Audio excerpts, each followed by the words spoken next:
telah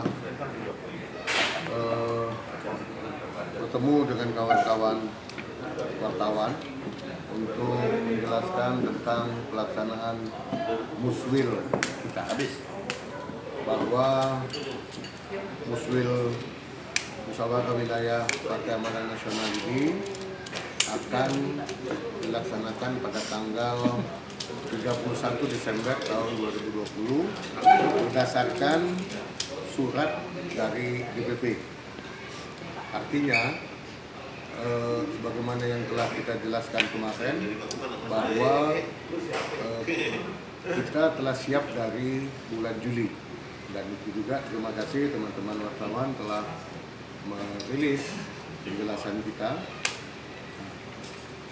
Setelah rilis itu jalan, ya, sudah diberitakan dengan begitu cepat dengan teman-teman wartawan.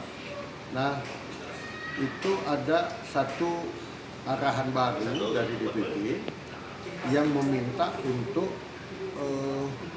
kita membuka penjaringan kembali. Jadi atas usulan beberapa teman, ya, salah satunya saudara kita Yaya,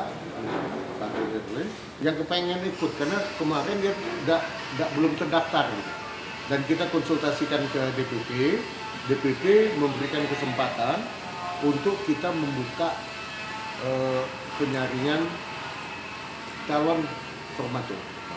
Nah, dan itu segera kita buka untuk besok, mulai besok tanggal 26 sampai dengan tanggal 28 hari kerja, jam 8 sampai jam 4, jam 8 pagi sampai jam 4 sore.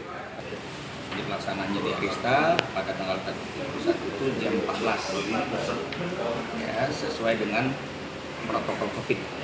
Karena sesuai dengan protokol COVID, artinya kita melakukan dua cara, ya. Ada tatap muka, itu khusus yang datang itu adalah pengurus DPW, PH atau pengurus harian DPW, plus ditambah DPP, dan saya partai.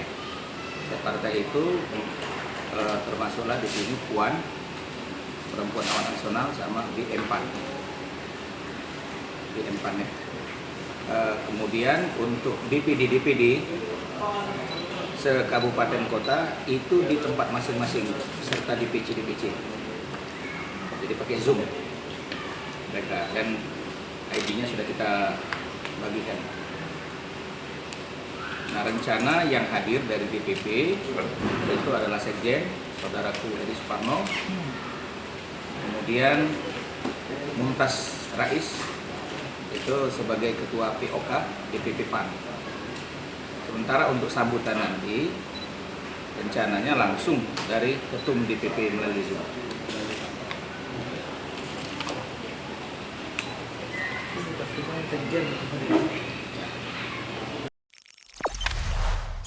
Jangan lupa subscribe, share, komen, dan like ya.